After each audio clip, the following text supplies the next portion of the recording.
Continuaremos con la presentación del ingeniero Winston Lewis, gerente general de Lewis Group, presidente de Apple. El ingeniero Winston Lewis, hola, bienvenido, ingeniero.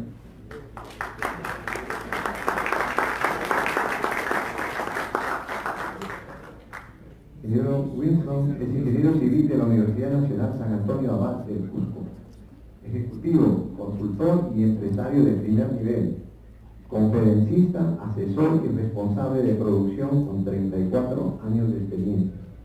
Ha liderado más de 10 proyectos de infraestructura e ingeniería civil a nivel nacional e internacional. Experto en el análisis, diseño, planeación, puesta en marcha y ejecución de proyectos de construcción. Consultor de diversas empresas en la definición y diagnóstico de viabilidad de proyectos de ingeniería de primer orden. Especializa en ingeniería subterránea y relacionamiento con empresas y proveedores del sector construcción. Primero agradecer la invitación de la sociedad técnica. Segundo, yo he preparado una presentación un poco partiendo de dónde estamos ubicados y de los túneles de qué depende. La buena ejecución de un túnel y el buen futuro de un túnel depende justamente de conocer la geología de nuestro sitio y de un buen estudio geomecánico, geotécnico para los inicios, como decía bien el foro. Hay una etapa previa en el diseño donde se asume condiciones de sostenimiento, condiciones de soporte, en base a una experiencia traída totalmente de Europa.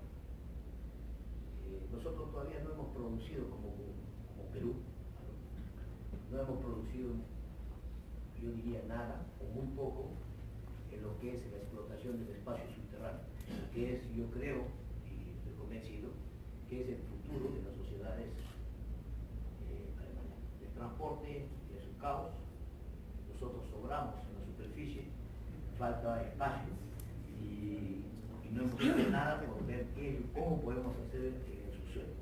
En fin, yo he partido con la presentación, un poco para ilustrar y mostrar el escenario en el cual nos movemos nosotros.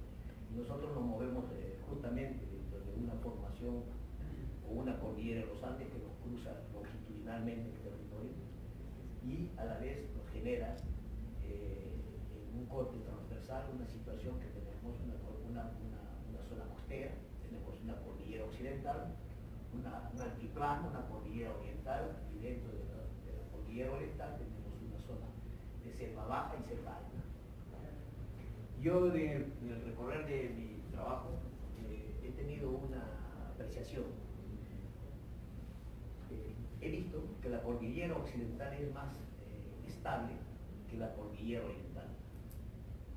Y eso yo creo que se ve cuando uno cruza en una carretera del oeste al oriente. Y vemos que los grandes deslizamientos que se producen en nuestras carreteras, en nuestros taludes, están produciendo en la cordillera oriental. Razones, yo creo que nos entendería un poco. El Océano Pacífico golpeó en alguna época la cordillera occidental, la limpió, sacó todos los materiales sueltos y de los 60 millones de años que tiene la formación de la cordillera, cada vez crece, va empujando al mar generando una zona costera, pero a la vez va arrastrando y limpiando y golpeando con sus olas en alguna oportunidad las laderas de la cordillera occidental, mientras que la cordillera oriental es una cordillera que está llena de materiales muy finos, sueltos, gravas, deslizamientos, y eso se puede corroborar en un recorrido. A la vez nosotros tenemos una geomorfología también bastante accidentada, tenemos 7 zonas geomorfológicas. Tenemos en la parte transversal tenemos de la frontera en Chile hacia la península de Paracas, tenemos la zona de la costa sur, la costa central está de la península de Paracas hacia la península de Illescas, y de la península de Illescas hacia el límite con Ecuador tenemos la costa norte, y en forma transversal tenemos las 7 regiones, cada una con su microclima, cada una con sus características geológicas, geomorfológicas, hidrológicas diferentes. Geológicamente, ya lo hemos dicho, y tenemos algo que resaltar. Yo creo que tenemos 2 puntos de definición en la zona de Huancabamba, uno, y la definición de Abancay, que limita nuestra parte geológica, la considera. La primera está en la zona de Abancay, que es por acá, y la zona de Huancabamba, que está acá en el norte, y nos da una formación geológica basada en volcánicos del terciario cuaternario en centro y norte de Perú, intrusivos cretáceos y terciarios a lo largo de la zona sur-oeste del territorio peruano, y sedimentos paleozoicos y mesozoicos en el oriente. Bajo esas características nosotros tenemos una suerte de incertidumbres para hacer un túnel. Entramos en un ambiente donde nos hacemos una pregunta: ¿qué tengo yo ahí adelante? Y al haber incertidumbre hay un riesgo, y un riesgo es una probabilidad y tiene una consecuencia. Puede ser una consecuencia positiva o puede ser una consecuencia negativa. Antes y durante la construcción de un túnel existen serie de factores inciertos relativos a las condiciones del terreno a lo largo de su trazo. Eso es una verdad. Antes, cuando uno traza o cuando uno estudia un túnel, van apareciendo las incógnitas que solo van a ser dilucidadas cuando se terminó el túnel. Cuando se concluye el túnel, uno sabe qué es lo que pasó. El problema que veo ahí yo es que nosotros como país, como Perú, como academia, como Estado, debemos tener una concentración de esa data. No existe ningún túnel igual a otro, es una verdad. Cada túnel es una historia, pero cada túnel es una referencia para el siguiente túnel que vamos a hacer. ¿Qué es lo que falta? Es la concentración de la data, de eso que los europeos aprendieron posguerra, y es lo que es ahora Europa. A la data que se tienen acceso todos. ¿Quién la promueve la data? La data la promueve un Estado, organizaciones como la Asociación Peruana de Túneles, como la Asociación de Geotécnicos, pero no funciona así en Perú.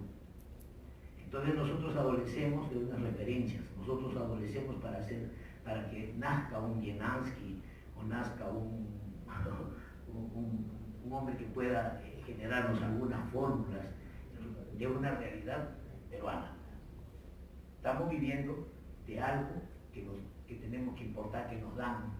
Cuando, por ejemplo, en Europa tenemos una cordillera, no tiene una elevación que los Alpes, que es el doble de edad geológica que los Andes. Entonces yo creo que nosotros en este tipo de foros podemos empezar a pensar en juntarnos, en compartir este tipo de experiencias. Y la data después nos sirve para hacer qué cosa, por ejemplo, un estudio geológico-geotécnico en la prefactibilidad, que entre el proyecto a la factibilidad con una información ya de la prefactibilidad. Cuando ejecuta, tenemos una base, tenemos la data y la vamos corroborando esa data, si es o no es lo que se previó. Y en la operación, mucho mejor, porque se construyó, la construcción corrigió lo de la factibilidad y la factibilidad corrigió lo de la prefactibilidad, o confirmó. Entonces la operación ya saben qué es la parte que tienen que hacer mantenimiento y cuál es la otra parte que no requiere el mantenimiento que se espera. Una provocación que me permito en este foro desarrollar. Y para eso, Y para eso nosotros he hecho una imagen de un perfil geológico y un túnel imaginario lleno de preguntas, y creo que al final, si yo no me respondo esas preguntas y no tengo cómo responder esas preguntas, termino incumpliendo el plazo, teniendo sobrecostos, reclamaciones, las cuales pueden llegar a controversias que finalmente pueden llegar hasta procesos o llegan a procesos arbitrales, y finalmente, en ciertos casos, incluso llegan a cerrar los contratos, ¿no?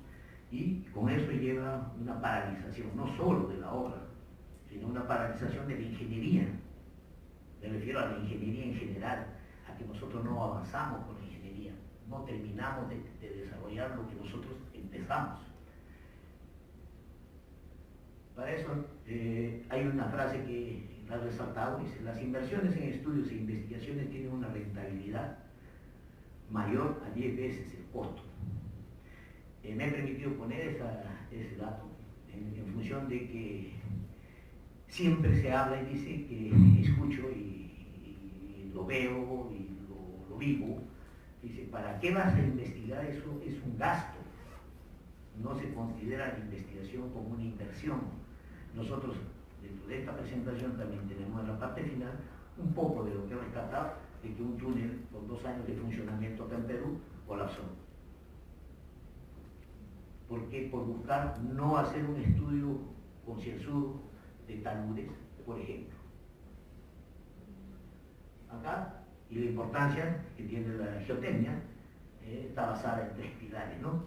La experiencia del técnico o del ingeniero para identificar el medio geológico, la calidad en el proceso de investigación, en el proceso de estudio, y la seguridad que proporciona a la vez esas dos primeras patas de estos pilares para la solución adecuada al tema.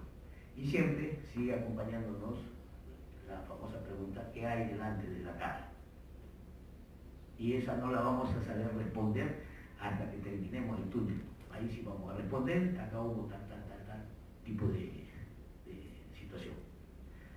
Dentro de todo eso aparece ya la parte geológica, la parte de suelo, la mecánica de rocas, que se concentra en una geotecnia que es para provecho y uso de la ingeniería civil, la ingeniería subterránea y la protección del medio ambiente, que es una demanda que nos hace la sociedad en esta última década, estas últimas par de décadas. Despejarla, ¿para qué? Para despejar la incertidumbre geológica, aplicar las mejores prácticas de la ingeniería, seguridad para los usuarios de la infraestructura, proteger y conservar el medio ambiente.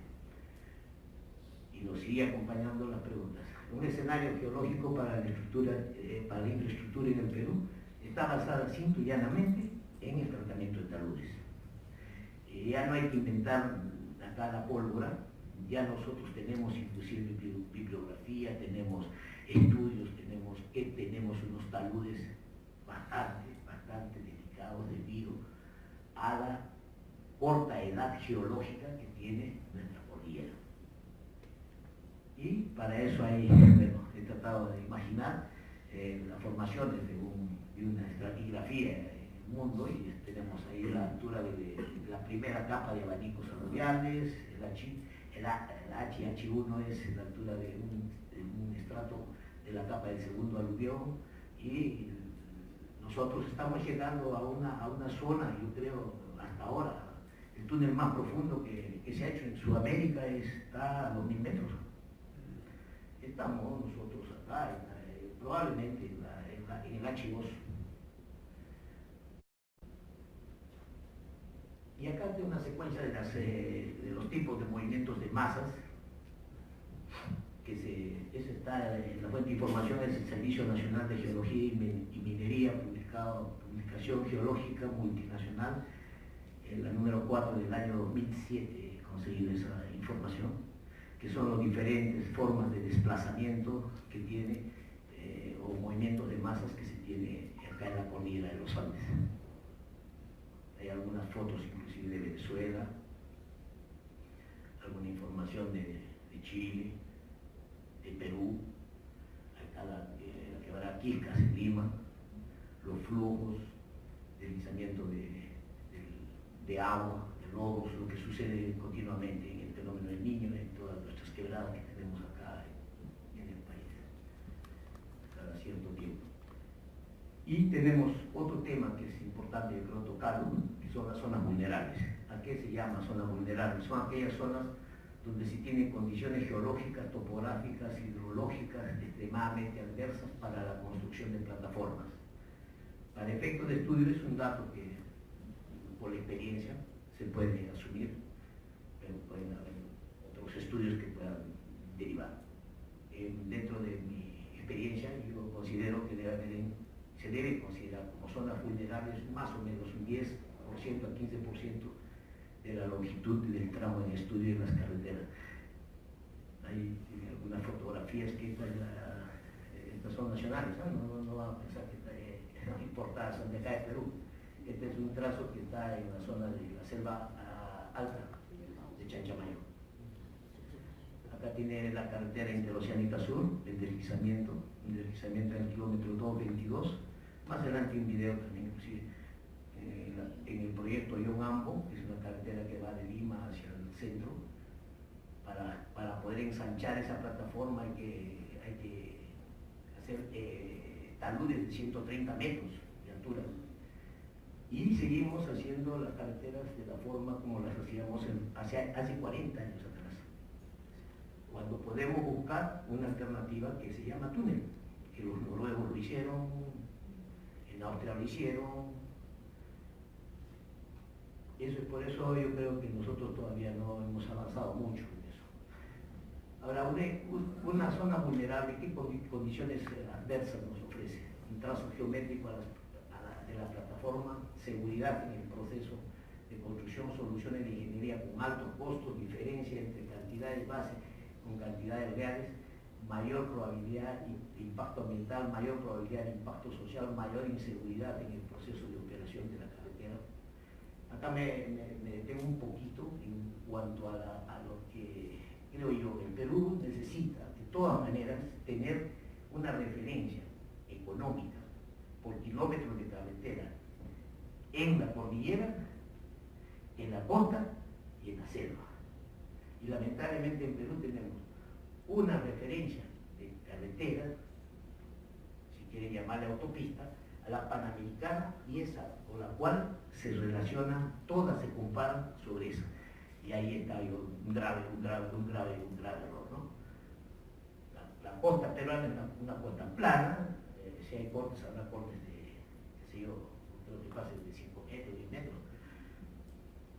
En fin, acá hay un videito que es una serie de videos que son de Perú, que he tratado de juntarlos para ver los deslizamientos, qué nos hacen, qué nos llevan, a dónde nos llevan.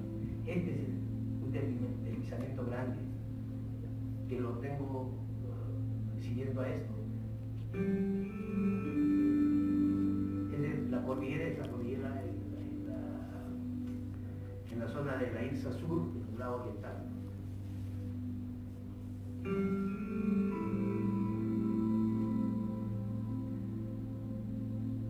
Ahí empieza, sale un bebé saliendo de la ventana.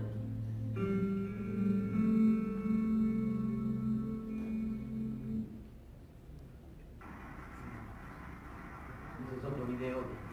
Es parte del inicio del anterior, pero este se ve la carretera en la parte baja. La carretera está acá abajo y se está viniendo todo esto.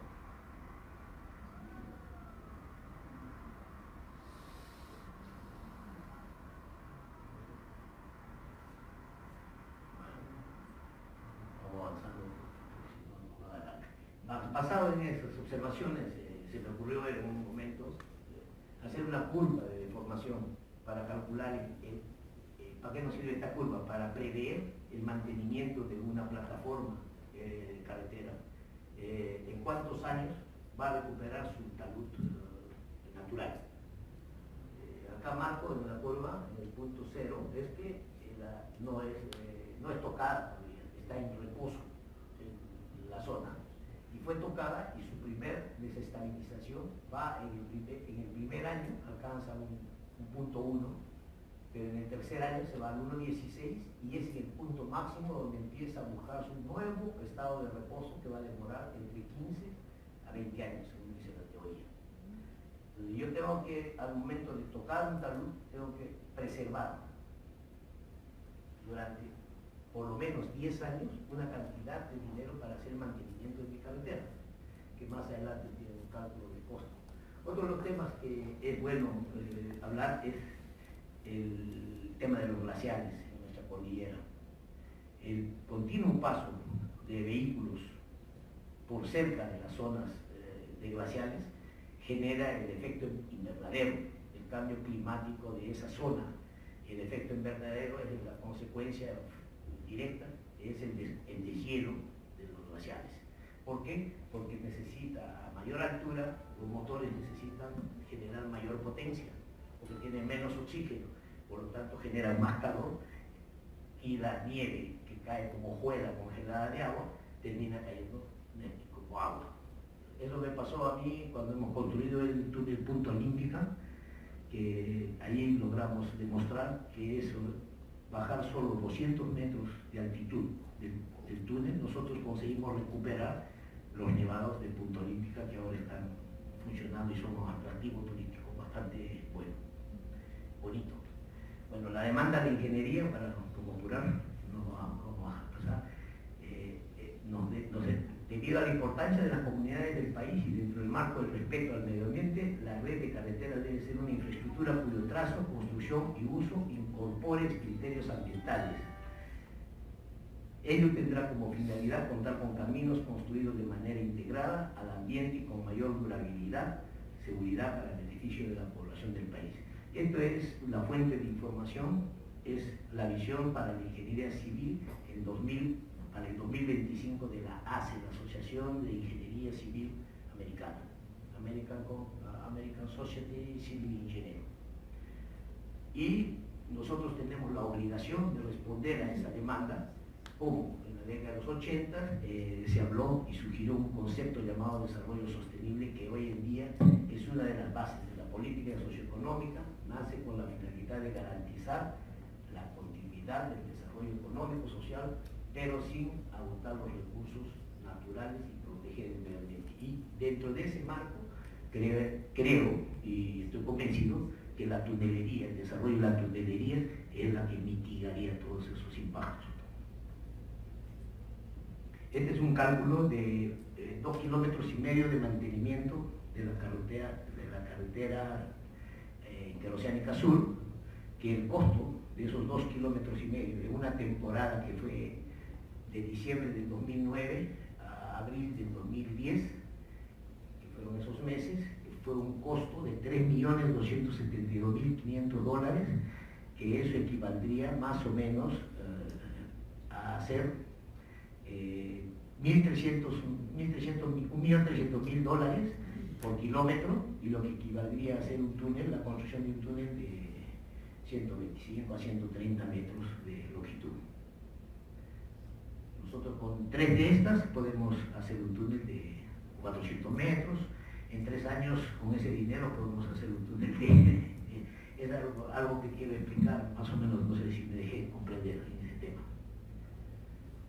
Bueno, y para eso también surgió un modelo de buscar una forma de calcular, imaginar primero la sección de un túnel de un diámetro H y compararlo con los volúmenes de excavación con una variación de 0.5H, hasta llegar a 7.5 o 10 veces H. Tengo un corte cerrado y un corte a media ladera, y tengo la sección del túnel, que es la parte del corte de media ladera, y acá tengo el cálculo de la curva, que en el trazo azul es el volumen de corte cerrado, en el trazo guinda es el corte a media ladera, y el túnel es una línea roja horizontal porque su volumen de excavación es constante. El que varía es el de corte cerrado y el de corte.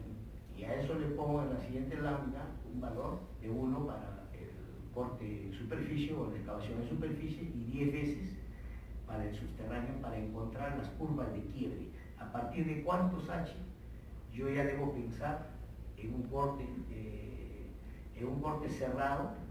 A partir de cuántas veces H ya debo pensar que podría ser un túnel mejor, a partir de 3.5 H. Y para un corte a media ladera, para 5 veces H.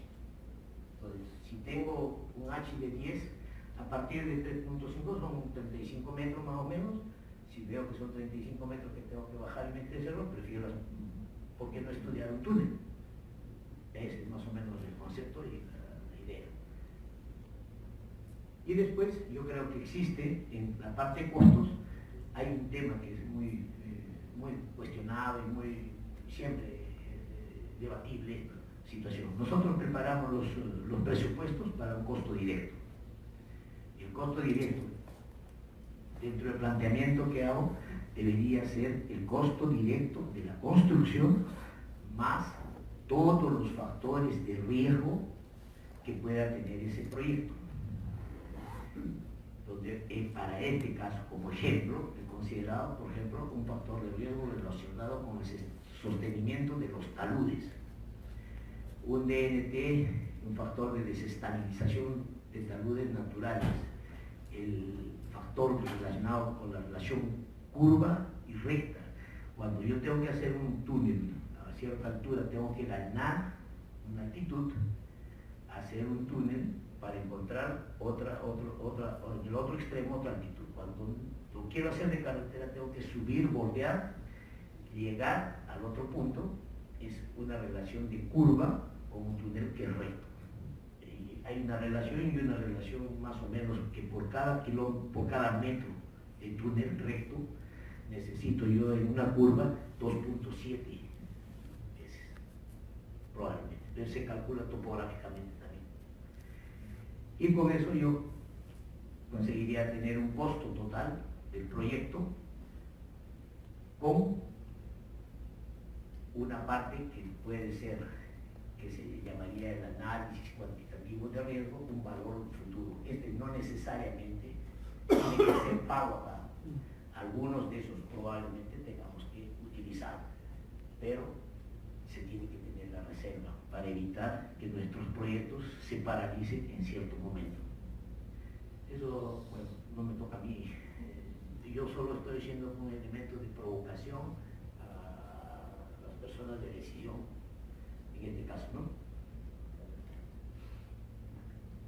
En la parte de construcción de conceptos de construcción de túneles en Perú, hemos hecho, como le dije, poco en lo que es carreteras.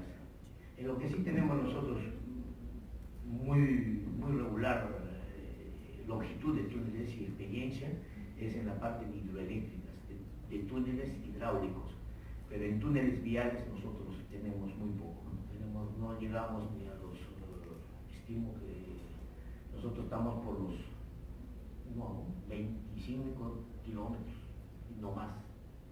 Estamos menos del 1% de nuestra red nacional. Bueno, ahí, para eso hay una definición de túnel, es un espacio subterráneo abierto artificialmente para establecer una comunicación a través del monte por debajo de un río u otro obstáculo. Esa es la fuente de la Real Academia de la Lengua, ¿no? La ingeniería subterránea es una ingeniería multidisciplinar, pero está trazado las partes que dentro de mi óptica, o sea, de mi perspectiva, son las más importantes, en amarillo.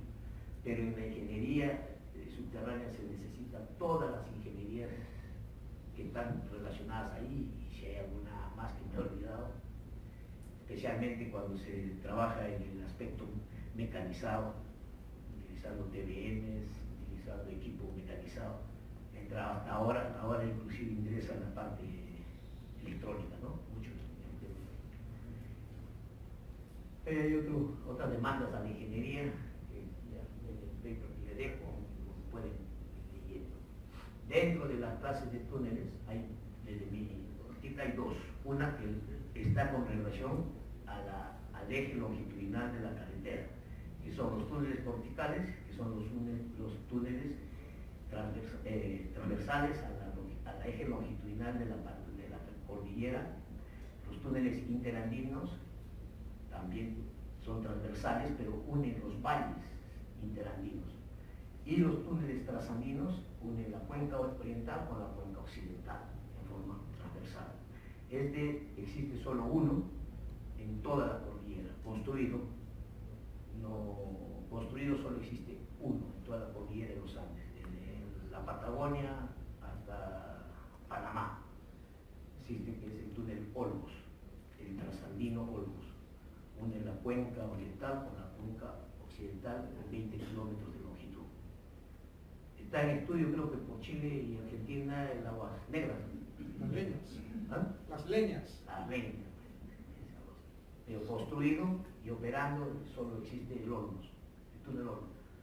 Bueno, ahí está una división de los túneles por su función, de los cuales están resaltados los túneles viales, que hay de dos tipos, urbanos y de cordillera. Viales en cada uno de ellos, viales y rodoviarios y ferroviarios, pero cada uno de ellos tiene sus tratativas diferentes, sus diseños particulares, métodos de construcción particulares también, normas y reglamentos particulares.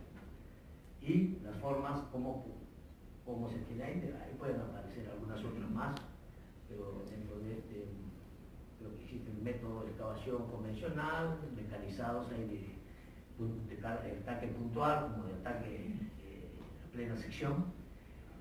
Métodos convencionales hay el NATM, hay el noruego, hay el alemán, bueno, una serie de métodos de ejecución. Esta es una parte importante, yo creo. Esto tiene mucho que ver con el último acontecimiento del túnel de Yanango. Toda estructura, desde el punto de vista de ingeniería, tiene una zona vulnerable, donde el ingeniero tiene que buscar la mayor seguridad, primero detectar la zona vulnerable y actuar con el diseño respectivo para mitigar esa vulnerabilidad. Y dentro de los túneles, la zona más vulnerable son los portales.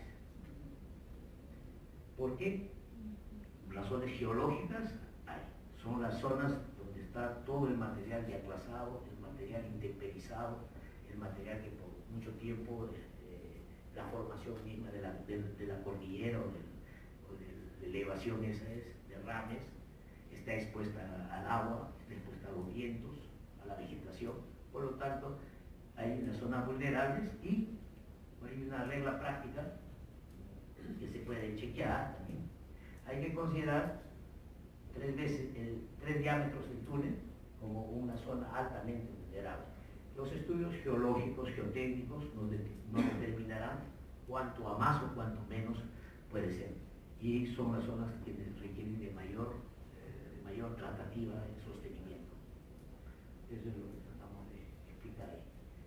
Y paso en esta última parte a mostrar a ustedes 3 casos de túneles ejecutados. Uno de ellos es el Punta Olímpica, son 2 túneles viales rodoviarios y un túnel hidráulico que es el túnel Olmos. El túnel Punta Olímpica es un túnel de 1.384 metros y está a una altitud de 4.700 metros sobre el nivel del mar y está en la zona de Ancash, al costado del Huacarán. El año 1985 intentaron hacer un túnel en la cota de 4.900, me parece que fue, a los 4.900 metros sobre el nivel del mar, lo hicieron el túnel, pero en el 1986 se cayó el túnel. Y en 2011 que tomamos íbamos a tomar la obra, encontramos ya, en 2011 la pusieron como un paso de corte cerrado a los 4.900. Entonces diseñaron un túnel en la zona a 4.791 metros sobre el nivel del mar, es los datos del diseño básico, pero en una zona altamente, geológicamente altamente fracturada, con peligros de deslizamiento de glaciares.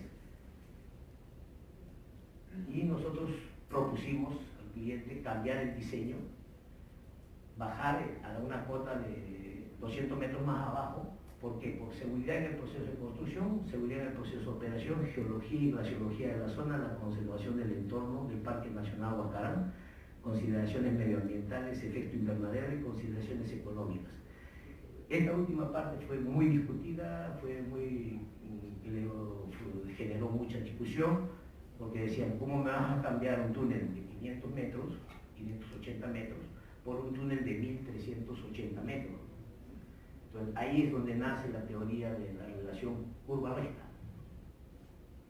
Entonces, pero yo, si no quieres hacer el túnel, para hacer el túnel en la posición que tú has marcado, tengo que desarrollar toda esta carretera y tengo que hacer cortes que llegaban a 90 metros. Bueno, se hizo toda la cuenta y al final la parte económica fue demostrado que el túnel costó 5% a más de lo que la carretera, pero tenía a su favor todas las condiciones medioambientales y de uso que están en la actualidad funcionando. Esas son las tres alternativas. La primera es sin túnel, había que hacer a 4.900 y seguir haciendo el paso, anchando la carretera como está. La segunda es con un túnel de 510 metros a una altitud de 4.762 y la tercera es la que hicimos, que tuvimos que hacer solo 0.7 kilómetros de carretera, una altitud de 4.650 metros sobre el nivel del mar y una longitud de 1.380 metros. Esa es la que se ejecutó y esta acompañó a eso una matriz de riesgo que fue presentada, inclusive el trabajo en la International Road Federation, eso fue por el año 1912, donde una comisión de la International Road supervisó, fiscalizó la construcción de este túnel. Quedaron muy satisfechos con la matriz de riesgo presentada y las condiciones en las cuales lo habíamos desarrollado el túnel. Y venimos ahora a un túnel Olmos, que es justamente este túnel. Se produjo lo que el ingeniero Córdoba estuvo hablando al final, de tensiones internas. Este túnel es uno de los túneles en el mundo considerados como uno de los túneles de mayor dificultad para su ejecución, por el fenómeno del roll-off.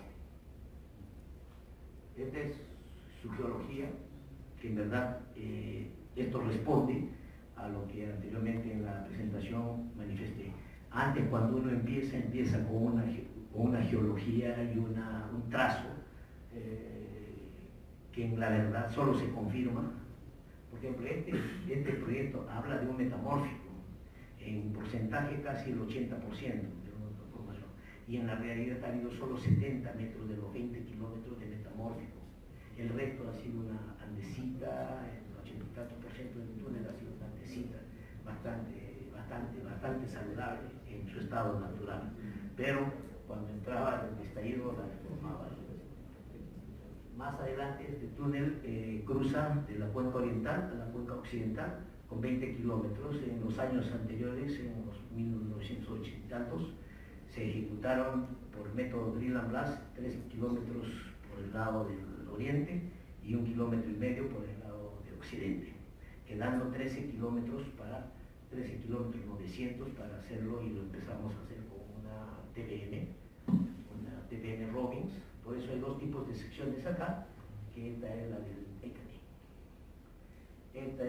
drill and blast y esta es la sección de TBM mecanizada.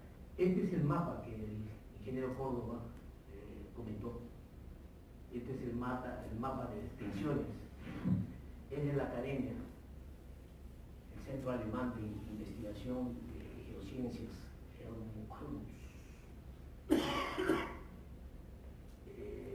Este mapa nosotros hemos utilizado en la construcción del túnel Olmos, para poder verificar la orientación, porque solo da orientación de las tensiones.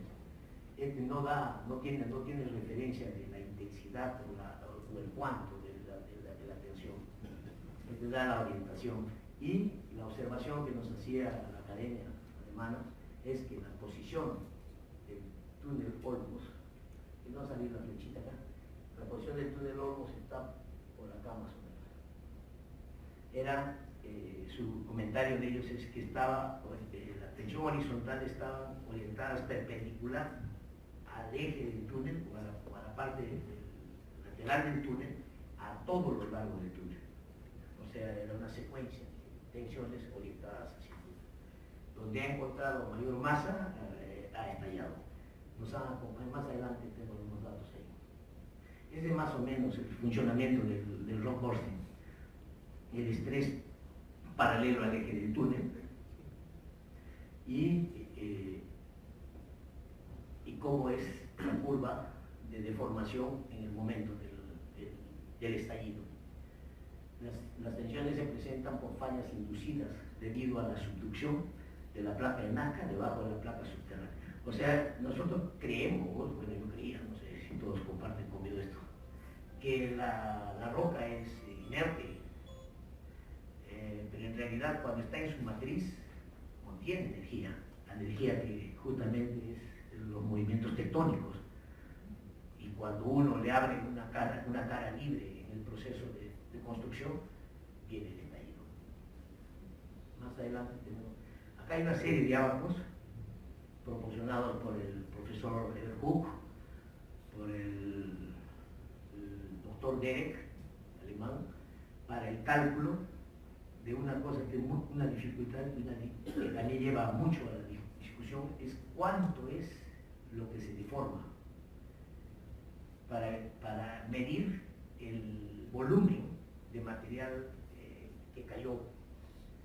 Entonces, hay una serie de ábacos y esto es respuesta, todas estas fórmulas, todos estos datos, es respuesta al cúmulo de datos que tienen en Europa las personas por esa forma, o no sé si será ley, o que todo proyecto terminado, la data de ese proyecto pasa a ser parte del Estado y el Estado pone a disposición de uso de esa data a los estudiantes, a la academia, a los constructores, a los profesores. Ese es producto de eso. Y Olmos está ubicado en una relación de los túneles, donde todos los túneles donde han encontrado este fenómeno, y está ubicado entre los factores de 0.9 a 1.2. O sea, está cerca a lo máximo y en la mitad de todo. Los menos dañados están en esta zona y los más dañados están en esta zona. Y Olmos está entre los puntos. Y así, nosotros tenemos cuando nuestra relación de sigma máximo con la compresión uniaxial era menor, 0.45 menor que esa relación, y menor que el 0.9, se produce el estallido en una forma como se muestra en la figura. O sea, eso se le llama el spilling o el popping rock. Más adelante en un film van a ver la diferencia. Son lajas que van cayendo, el rompimiento como un lajeo, como una escama que se va desescamando. Cuando esto pasa a ser un rock bursting, pasa esa relación de 0.9 y llega a veces a ser a 1.2, genera el daño. Por ejemplo, esta es el frontón. Esta es toda una estructura de sostenimiento dañada. Son perfiles de 10 centímetros, de 4 pulgadas, arcos que han sido doblados. Pistón de la excavadora, 60 centímetros de diámetro, inflado. Deformación de la caverna, de la bóveda, deformación de un lado, todo esto estaba ya por sostenimiento. Este túnel en el transcurso no ha tenido un sobrecosto por construcción, ha tenido un sobrecosto por reconstrucción, porque todo lo que estaba construido, venía el estallido, lo tumbaba y tenía que hacerse. Más por falta de elementos, por falta de conocimiento, entraron en litigio y al final el contratista fue el que se tenía por la lucha.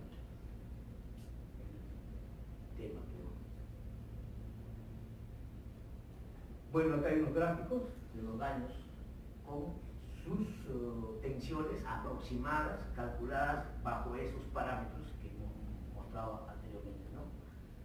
Estos son daños que han estado entre la relación A mayor a 90 y fueron pocos, pero sí que esta caverna llegó a tener 14 metros de altura sobre la cabeza de la TVM.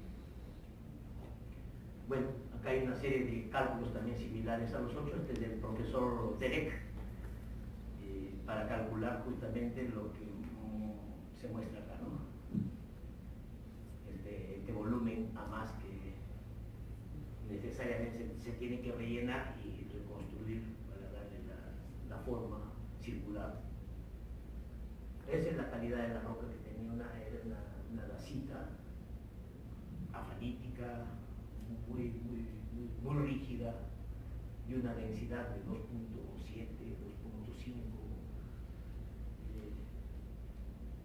Bueno, y ahí hay otro abaco para poder medir aproximadamente también la energía, la descarga potencial y la energía producida.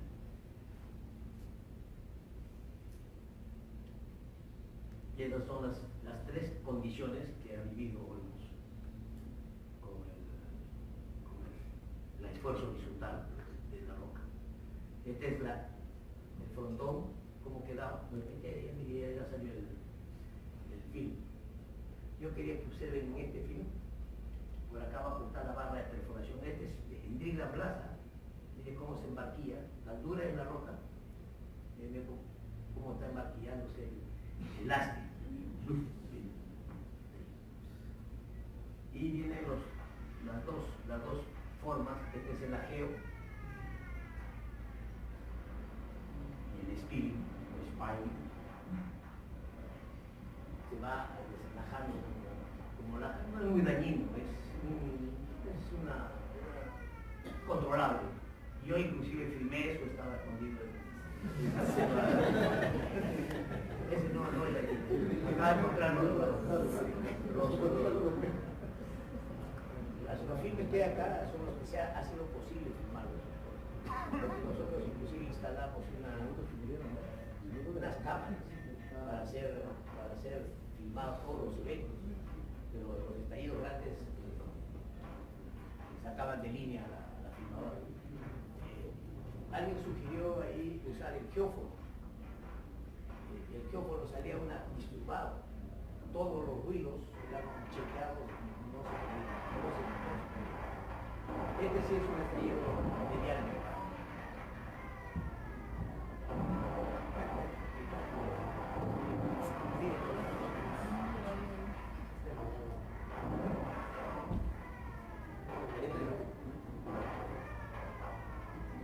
Yo creo que es la necesidad del geotécnico. Ahí, por ejemplo, entra a hacer, ¿qué podemos hacer? Ya hicimos lo que debimos hacer. Colocamos la malla, colocamos LED, vino el estallido y lo destrozó. Lo bueno yo creo que fue de este túnel, es que su calidad de roca, es una roca rígida, se deformaba y ahí paraba. Lo reconstruías y ahí quedó, y ahora está funcionando. Ese es el estado de la roca post-estallido.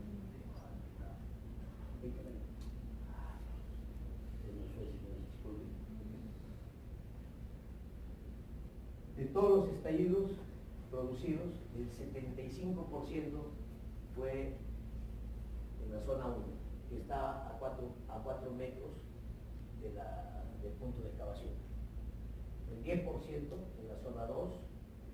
En el total, si sumamos todos los estallidos que hubieron alrededor registrados, fueron alrededor de 72.000 estallidos.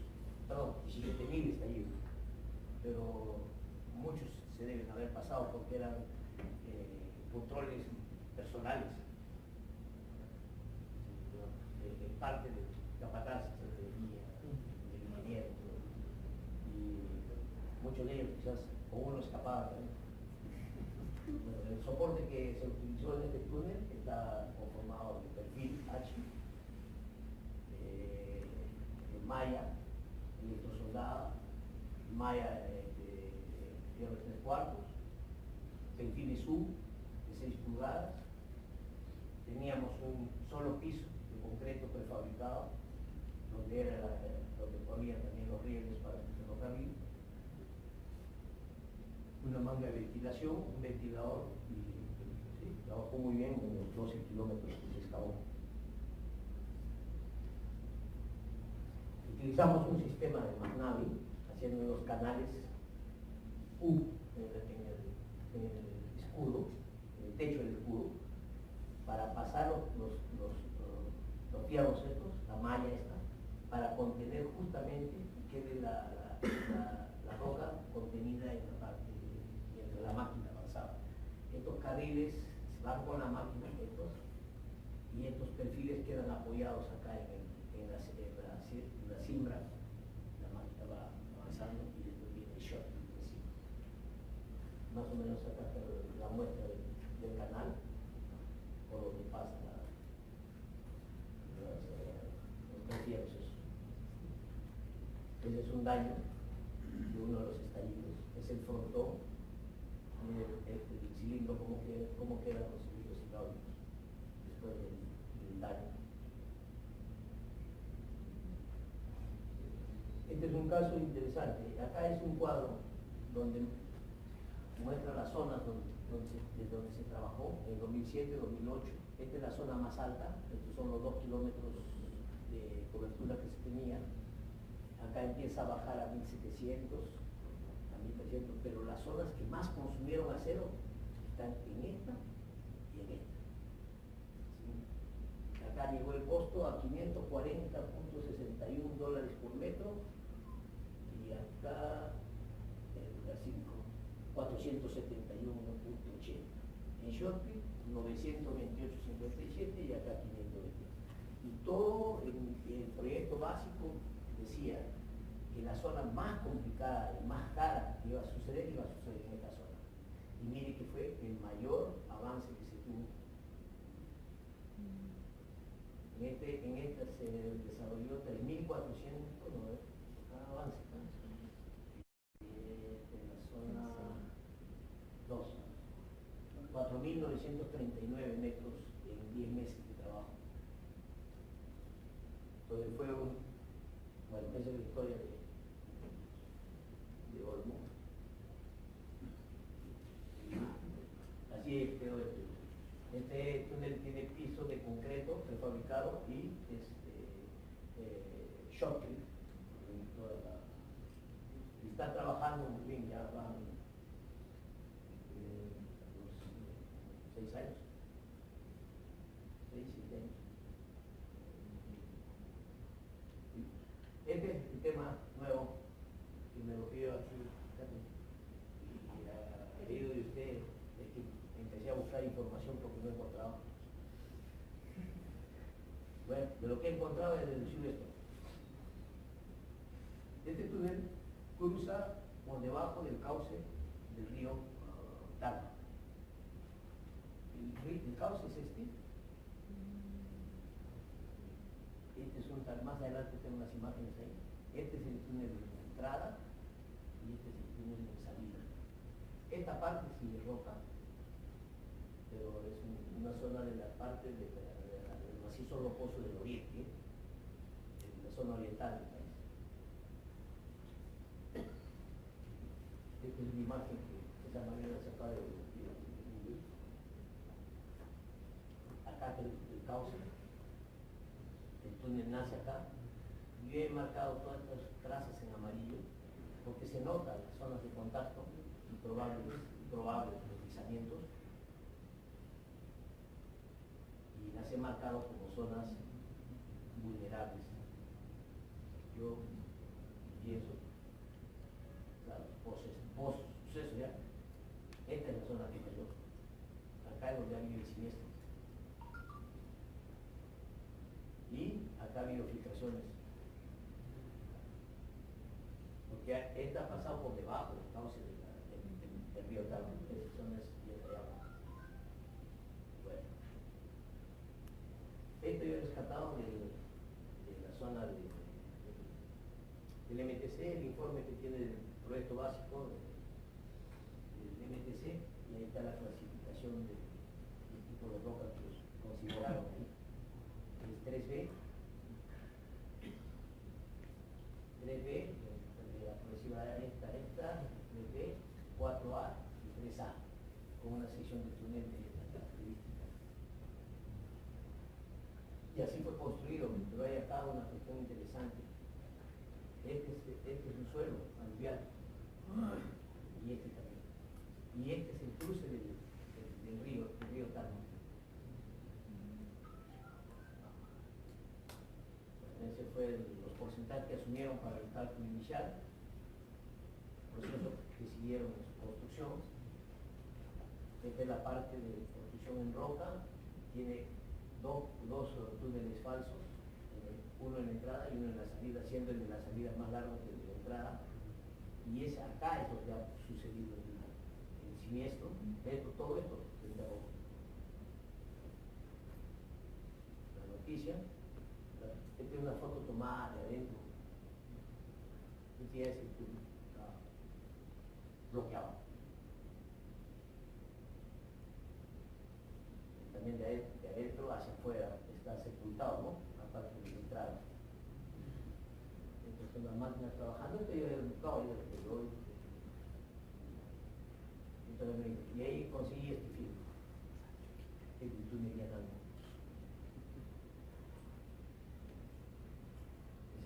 Ese es con un celular, por eso la imagen no está muy clara, muy nítida.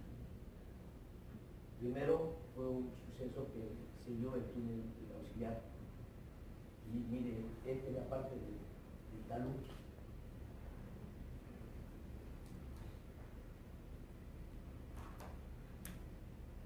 Y bueno, el túnel está sepultado en este momento. El problema es que 2 años de operación. No es posible que una estructura con 2 años de operación tenga que terminar así. Yo creo que es una llamada de atención a la ingeniería peruana.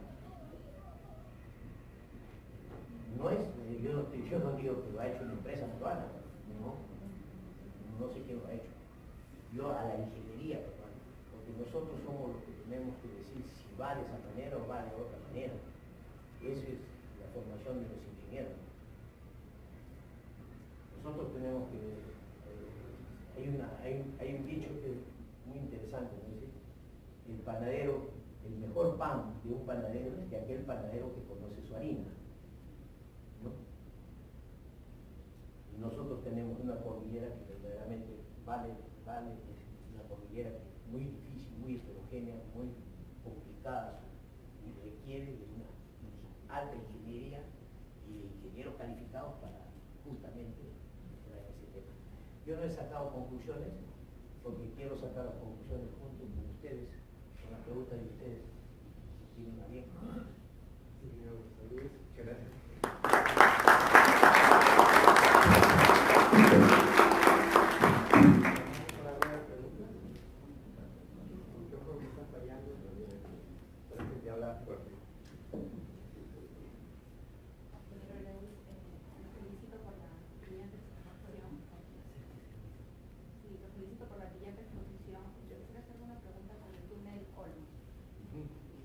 Estadísticamente, los rock bars, ¿dónde se dieron? No sé si hubo una estadística, ¿en qué parte de la sección se dieron con más frecuencia? En la cabeza la mostré, en la lámina esa.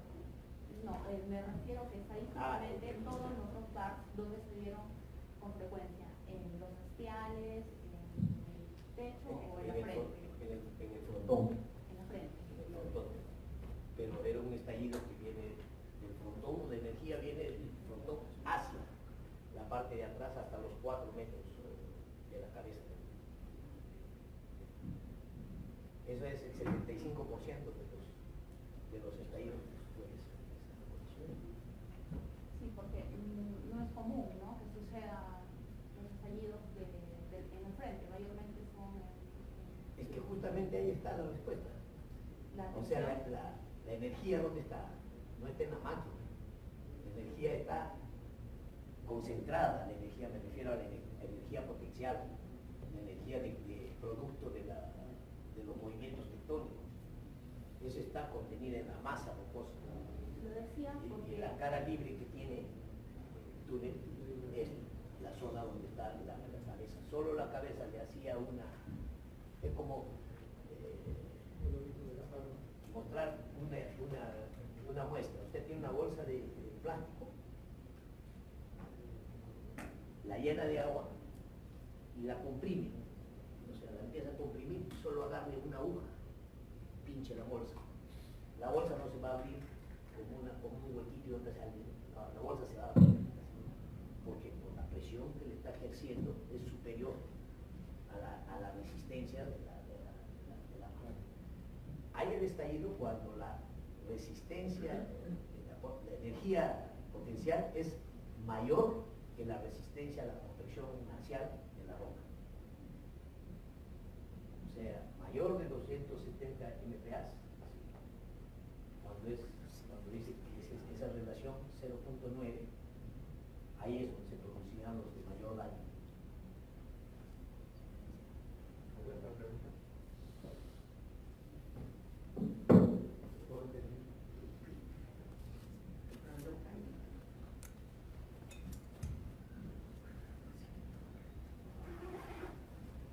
Buenas noches, ingeniero.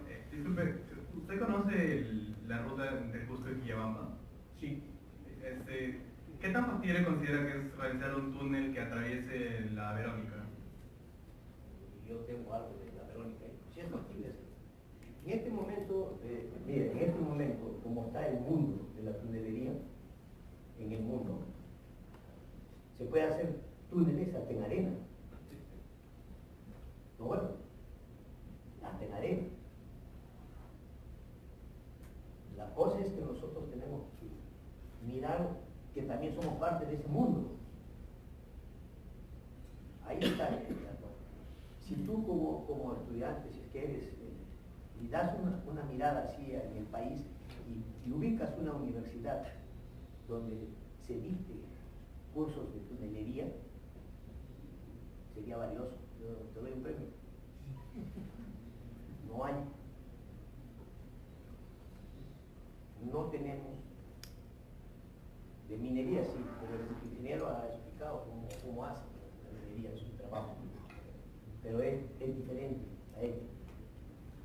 Nosotros construimos para darle una vida útil, de acuerdo a los estándares americanos, de 60 años de vida útil a una estructura. Tenemos que buscar soluciones materiales que garanticen esa durabilidad de la estructura. Entonces yo creo que tenemos que empezar ahí, tenemos que empezar en las instituciones, buscando siempre, mirar que somos parte del mundo.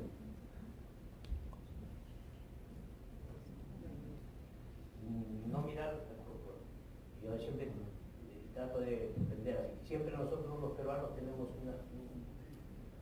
yo no diría que es defecto, sino una mala costumbre.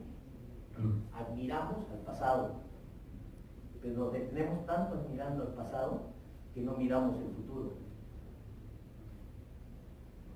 Vivimos diciendo que Machu Picchu es una gran obra, Yo, sin duda, hay que sacarse el sombrero por eso. Pero ya no es seguir mirándolo, sino ni admirándolo, tenemos que mirar el futuro ya. ¿Qué haríamos con un Machu Picchu construido ahora? ¿Para qué? Hablando de eso justamente, ingeniero, ¿qué le parece a usted el concepto, o si tiene información sobre la obra que se proyecta en el CEDE para la carretera central y los estudios de tunelería que ya se han hecho? Al costo solamente puede sacar, digamos, una idea de lo que puede ser una obra de tal trascendencia. ¿Qué Yo nos creo que espera como yo futuro? creo que el costo queda fuera. Cueste lo que cueste, no te podría decir cuánto, pero cueste lo que cuesta, sería la gran solución al país. Económica, cultural. Tienes un ejemplo que se llama San Gotardo, en Suiza, 57 kilómetros.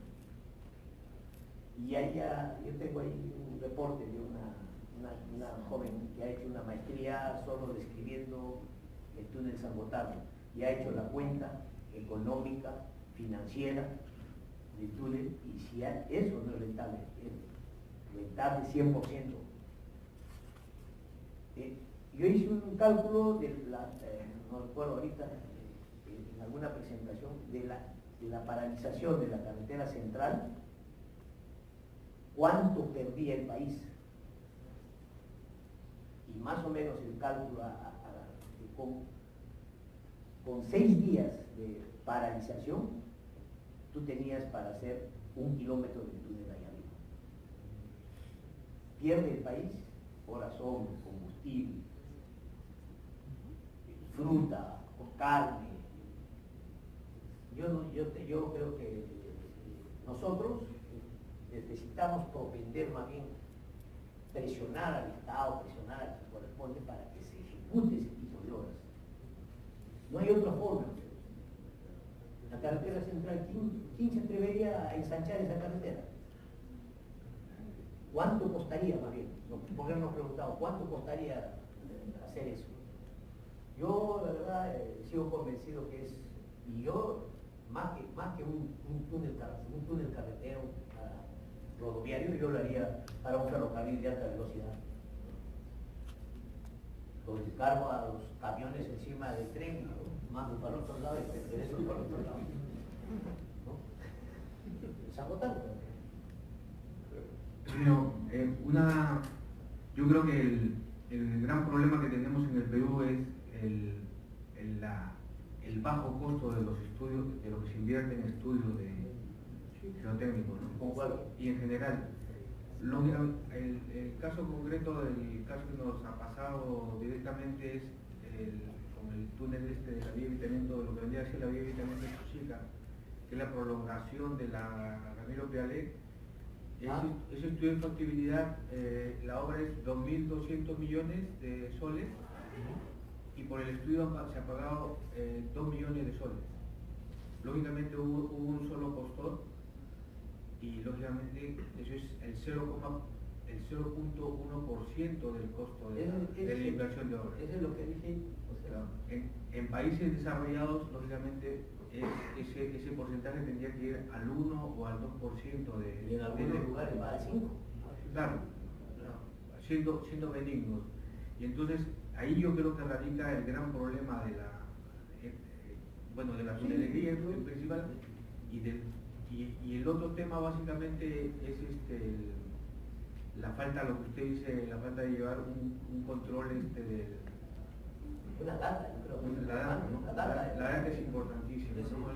La data es básico para poder, digamos, trazar, dar los primeros pasos, presupuestar lo primero que tienen que hacer en un túnel, ¿no? Diseñar.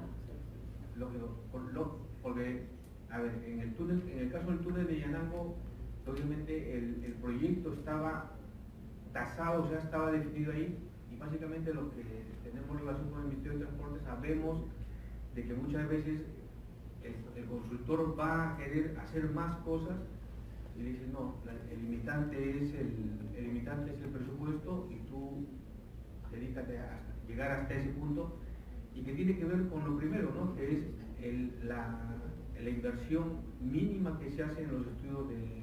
Por eso yo creo que es importante, por ejemplo, elevar esto y conocer esto, o sea, saber. Yo escuché y leí en un periódico que eran 100 millones de soles lo que costó.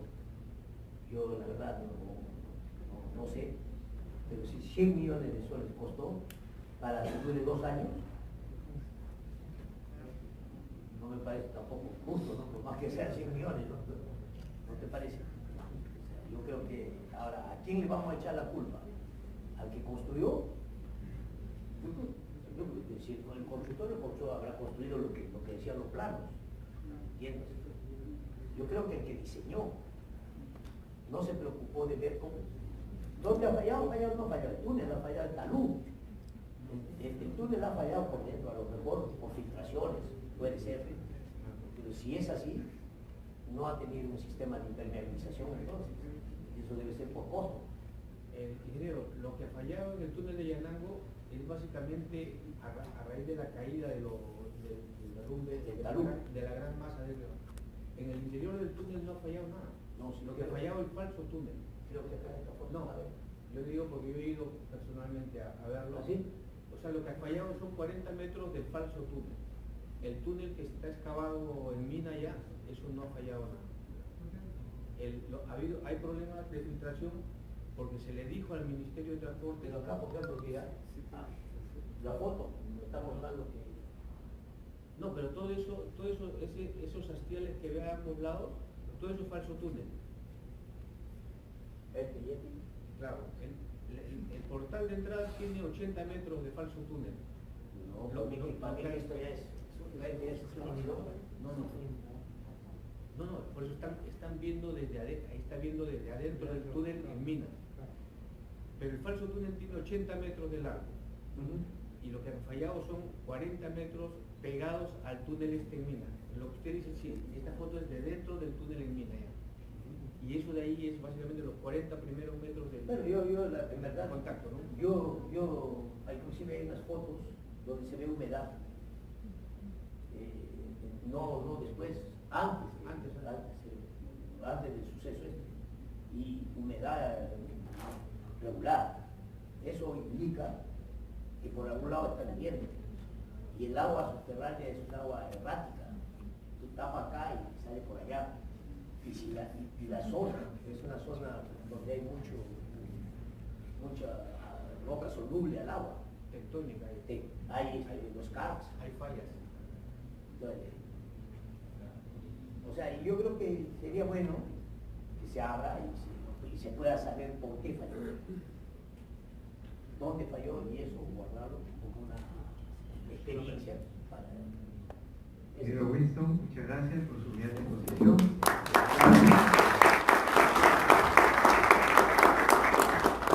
Esperamos poder tenerlo usted aquí para que lo vuelva a pasar a las imágenes de los